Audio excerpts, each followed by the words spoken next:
Apakah syarat Iran ke Amerika Serikat yang tertuang dalam 14 poin bisa menghasilkan kata damai di Timur Tengah? Kita akan bahas bersama dengan pakar hukum internasional UI Hikmahanto Juwana. Selamat malam Prof. Hik. Selamat malam Ibrahim. Prof, ada 14 poin ini yang merespons Iran nih. Poin yang diajukan Iran pada Amerika Serikat. Bisakah berujung pada perdamaian menurut Anda, Prof?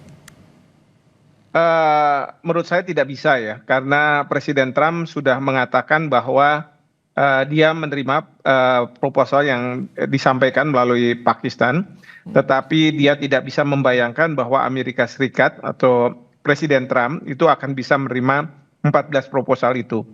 Alasannya ada hal yang sangat signifikan, yaitu Iran tidak mau membicarakan mengenai masalah nuklir pada saat sekarang. Padahal Amerika Serikat ingin masalah nuklir itu harus menjadi poin penting dalam upaya perdamaian antar kedua negara. Karena kalau kita lihat tadi 14 poin proposal itu bicara mengenai Selat Hormuz, bicara tentang kompensasi dan lain sebagainya, tetapi tidak menyentuh mengenai masalah nuklir. Karena menurut Iran, masalah nuklir biar merupakan masalah yang berikutnya setelah tidak ada serangan lagi dari Amerika Serikat dan tentunya juga Israel. Bagi Iran, masalah nuklir ini juga mereka mengatakan ada dua hal penting, yaitu mereka mungkin mau tidak ada pengembangan senjata nuklir maupun pengayaan uranium sebagaimana yang disampaikan oleh Amerika Serikat. Tetapi dua hal yang penting yang dia inginkan, bahwa nuklir untuk tujuan damai masih harus diperbolehkan.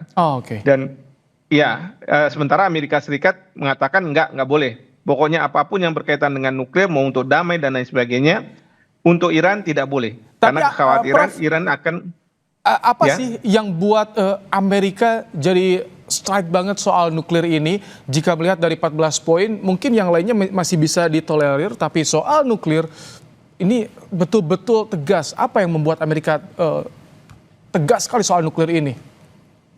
Karena nuklir ini Amerika menganggap bahwa nuklir ini, senjata nuklir kalau mereka mengembangkan, Iran mengembangkan, itu akan ditujukan untuk menyerang Israel. Tidak mungkin menurut Amerika Iran mengembangkan senjata nuklir untuk ditujukan ke katakanlah negara-negara Teluk misalnya. Tidak mungkin. Jadi tujuan utamanya adalah ke Israel. Nah, ini kan berkaitan dengan eksistensi dari Israel. Karena memang dalam ideologi mullah itu harusnya tanah Palestina itu untuk rakyat Palestina dan Israel tidak boleh ada di situ. Nah, jadi ini yang dikhawatirkan oleh Israel, dan karena Amerika Serikat ini sangat dekat, apalagi sekarang ini ya, lobi-lobi Yahudi, warga negara Amerika yang bilioner, punya uang banyak, itu selalu memberi untuk kampanye bagi Trump, sehingga Trump terikat. Bahkan Jared Kushner, menantu dari Trump, dan Steve Witkoff itu punya kedekatan dengan pihak Israel. Jadi ini menjadi hal yang sangat penting bagi Amerika Serikat, walaupun bagi rakyat Amerika Serikat mungkin mereka memandangnya bahwa apa bedanya, Israel juga akan mengembangkan senjata nuklir juga gitu kan. Nah itu dia, kalau betul, Iran, Prof. Nah iya, jadi ini ada ketidak konsistensian antara apa yang diinginkan oleh rakyat Amerika dengan para pejabatnya.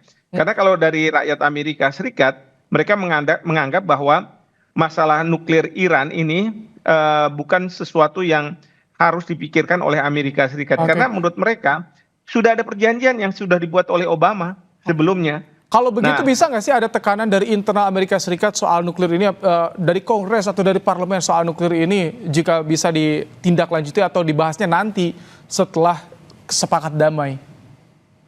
Ya, kalau misalnya dari pihak Kongres kan mereka mengatakan, sebenarnya terutama dari Partai Demokrat ya, walaupun mereka bukan mayoritas, mengatakan bahwa apa sih kepentingan Amerika Serikat ada di Iran itu, kalau bukan untuk kepentingan Israel. Bahkan rakyat Amerika Serikat juga mengatakan hal yang sama.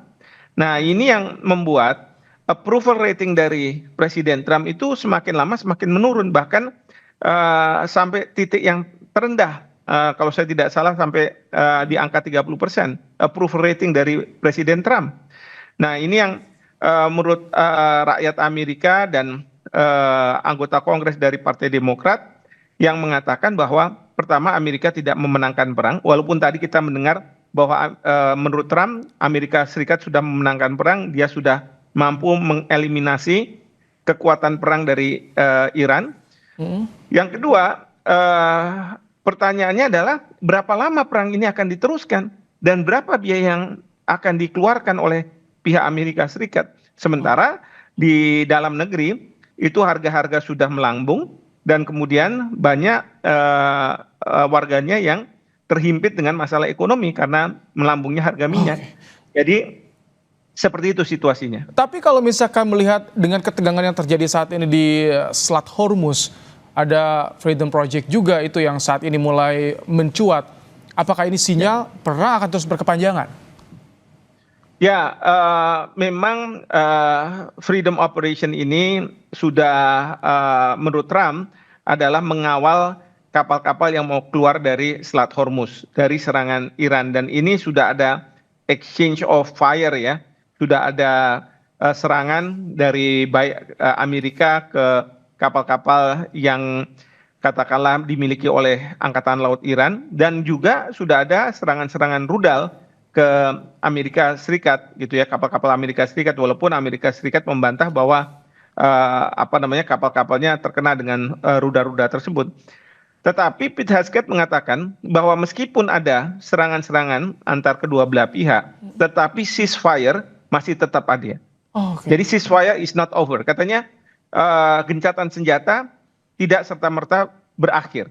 Ya, karena ini masalah ya kecil, insiden di lapangan yang tidak seharusnya merusak gencatan senjata. Tapi menurut saya apa yang disampaikan oleh Pete Hegseth ini sebenarnya kekhawatiran kalau perang ini menjadi besar lagi dan kemudian Amerika Serikat harus menghadapi balasan serangan dari Iran yang akan membutuhkan biaya yang sangat besar lagi dan tentu akan mendapat tentangan dari rakyat Amerika Serikat. Dan ini akan disuarakan oleh Partai Demokrat. Dan ini nanti yang akan dikhawatirkan pada waktu bulan November ada midterm election, itu partai dari Republik akan berkurang di Kongres dan Trump selalu mengatakan saya akan menghadapi impeachment kalau kemudian Partai Demokrat yang akan memenangkan. Baik, Prof. Hik, terima kasih untuk ulasannya di program Kompas Malam hari ini, Prof. Hik. Pakar Hukum Internasional UI, Hikmahanto Juwana untuk Kompas Malam.